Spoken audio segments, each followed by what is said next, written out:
Our next category of psychotherapies are going to be humanistic psychotherapies. And as the title implies, we're going to be focusing on the human aspect.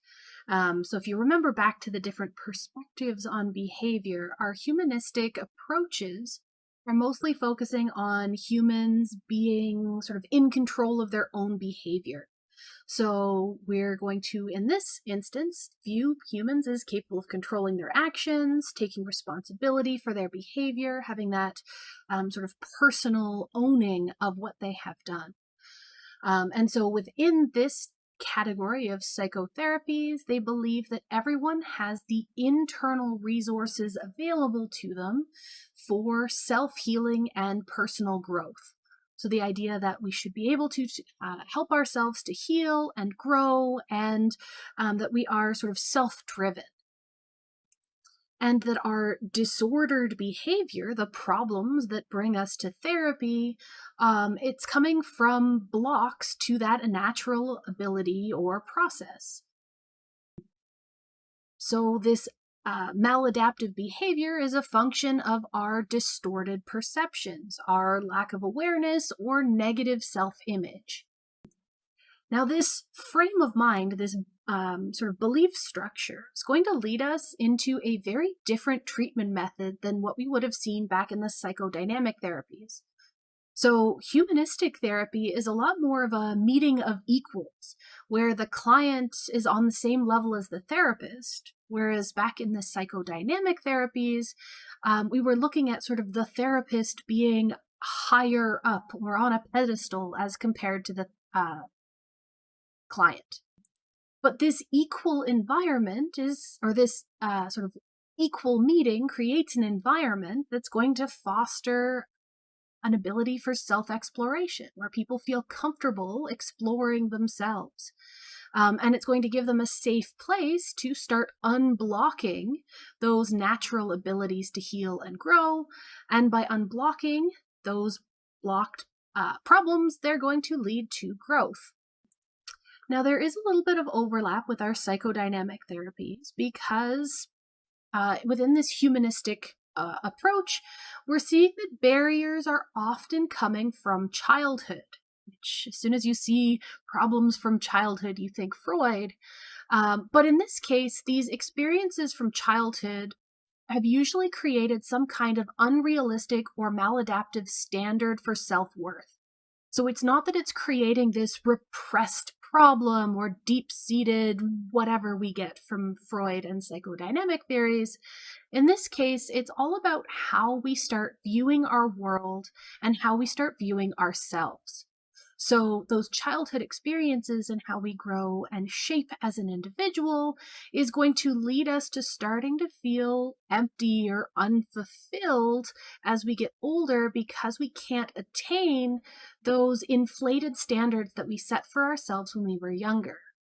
So here, our primary focus is going to be on the present and the future. So even though these problems started in the past, we're not as focused on the past as our psychodynamic theories are. We're going to be focused on what feelings we experience as they occur in order to try and handle them. So we're not focusing on the root of our childhood origins. We're accepting that some of our skewed perspectives on the world came from childhood, but what can we do with them now and into the future? So that's how we're comparing the two. So the first type of humanistic psychotherapy that we're going to talk about is client-centered therapy, which you'll sometimes see called person-centered therapy. And our key figure for this type of therapy is Carl Rogers. Now, I needed to stop right here because this is the photo that the textbook includes, and you've probably noticed I'm not a huge fan of including photos that don't really add anything, but this was possibly the creepiest photo that they could have chosen for this person, and it's printed in the textbook. So I just had to include it because I don't understand their choice here, and I think it's funny. But back to our client-centered therapy, the reason why you're actually here. So this type of therapy is probably the most well-known and widely used form of humanistic therapies. And like we said, this is coming from Rogers. And Rogers started in the sort of school of thought of that psychodynamic perspective, but wanted to start focusing on the active ingredient, as he called it, of the client-therapist relationship in therapy. So if you remember, our psychodynamic therapies had the therapist sort of sitting behind the client, and making decisions about the client or trying to lead the client to a particular conclusion. But Rogers wanted that more equal environment. So his focus was on the therapeutic environment itself, and he wanted to create an environment that would foster that self-exploration and personal growth that this humanistic psychotherapy idea is going to focus on. So what makes a good, positive interaction relationship between the client and the therapist? What is going to foster that positive environment?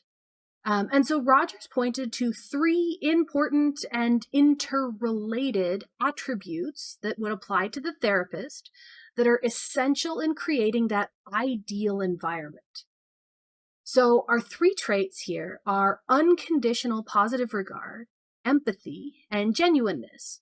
So unconditional positive regard is basically the idea that the therapist is going to accept their clients without judgment or evaluation.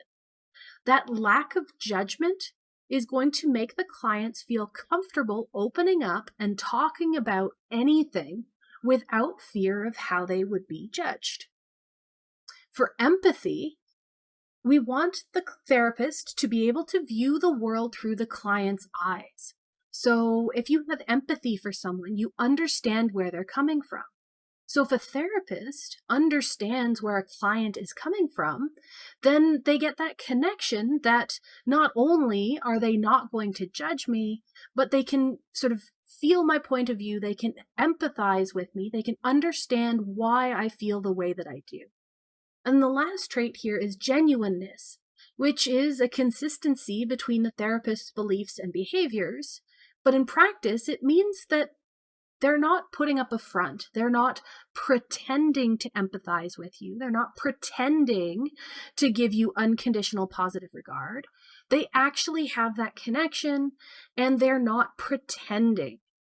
So Rogers believed that if a therapist could have all 3 of these traits, then the clients are going to feel accepted, understood, and free to explore their basic attitudes and feelings without any fear of judgment or rejection. And there is quite a bit of research that actually supports this idea, where the therapist's qualities has a dramatic influence on the outcome of therapy. So having a supportive, empathetic, and genuine therapist can actually lead to more positive outcomes from your therapy sessions. Our next type of humanistic psychotherapy that we want to talk about very, very briefly is going to be Gestalt Therapy. Now, if you remember back to Psych 104, you might remember the term Gestalt when we were talking about perception. And here we're talking about Gestalt from its root word, basically meaning an organized whole. And so this type of therapy addresses the fact that usually we're only focusing on a very small part of our experience. And so specifically relating it to Gestalt stuff, maybe we focus on the figure and ignore the background. So we focus on the main event, but we ignore the other aspects of our life that contribute to that main event. So the goal of our Gestalt therapy is to try and bring feelings, wishes, and thoughts into awareness. So take all of those background aspects and bring them to the forefront. Make the client whole again by looking at the whole picture. So it's not just the current event, the current problem that you're facing. You also want to bring in the stuff that you're feeling and thinking about and hoping for in the background and bring it all together. So for methods, a lot of Gestalt therapy would be carried out in groups. Not always, but sometimes, where you can have discussions as a group.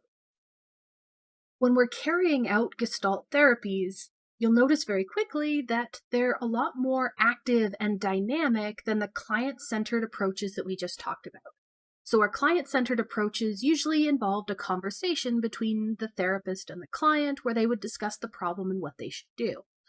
Our Gestalt therapies are going to be a little bit more involved than that, and a lot of times they're going to involve role play, where the client is asked to sort of put themselves into the shoes of someone else in that particular problem with them.